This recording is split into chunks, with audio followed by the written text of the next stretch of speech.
حضرت دہیہ کلبی رضی اللہ تعالیٰ عنہ نبی کریم کے معزز صحابی تھے۔ آپ نہایت نیک، ایماندار اور بہادر انسان تھے۔ اپنی وفاداری اور اللہ کی محبت کی وجہ سے آپ کو قبیلے میں بہت عزت حاصل تھی۔ حضرت دہیہ کلبی رضی اللہ تعالیٰ عنہ کا یہ واقعہ ان کے ایمان، صبر اور انسانی ہمدردی کی ایک زندہ مثال ہے۔ منظر 1، جاہلیت کا معاشرہ۔ عرب کا صحرا سخت اور خشک تھا۔ قبائل جنگل کی طرح لڑتے رہتے تھے اور ظلم و ستم عام تھا۔ ان میں ایک ظالمانہ رسم تھی جسے بیٹی کو زندہ دفن کرنا کہا جاتا تھا۔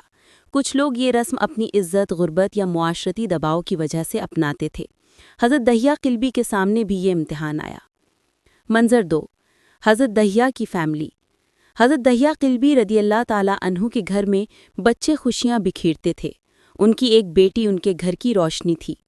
لیکن ایک دن یہ ظلم ان کے دروازے پر آیا۔ بعض لوگ چاہتے تھے کہ بیٹی کو دفن کر دیا جائے۔ یہ سن کر حضرت دہیہ کے دل پر پہاڑ ٹوٹ پڑا۔ ایک طرف محبت، دوسری طرف قبیلے کا دباؤ۔ منظر 3، والد کا غم۔ ایک شام حضرت دہیہ اپنی بیٹی کو گود میں لیے بیٹھے تھے۔ بچی ہنس رہی تھی، کھیل رہی تھی، لیکن قبیلے کے لوگ باہر سرگوشیاں کر رہے تھے۔ بیٹی بوجھ ہے، اسے دفن کرنا بہتر ہے۔ دل ٹوٹ رہا تھا، آنکھوں میں آنسو تھے، مگر زبان پر صبر کا کلمہ تھا۔ منظر 4، قبر کی طرف سفر۔ صبح حضرت دہیہ اپنی بیٹی کو لے کر ایک سنسان جگہ گئے۔ بچی خوش تھی، سوچ رہی تھی کہ یہ کھیل یا سیر ہے۔ ابا کہاں جا رہے ہیں؟ باپ کے ہونٹ بند تھے، دل بھاری تھا۔ ہر قدم کے ساتھ خوف اور درد بڑھ رہا تھا۔ منظر 5، قبر کی تیاری۔ حضرت دہیہ نے خود ہاتھ سے قبر کھودی۔ بچی حیران ہو کر دیکھ رہی تھی۔ ابا یہ کھیل ہے نا، میں بھی چھپ جاؤں؟ باپ کے ہاتھ کانپ رہے تھے، دل چیخ رہا تھا، لیکن قبیلے کا دباؤ غالب تھا۔ جب مٹی بیٹی کے جسم پر گرنے لگی تو وہ چیخی، ابا مجھے نکالو، یہ کیا کر رہے ہو؟ حضرت دہیہ رک گئے، زمین پر گر پڑے، دل ٹوٹ رہا تھا۔ منظر 6، ضمیر کی بیداری۔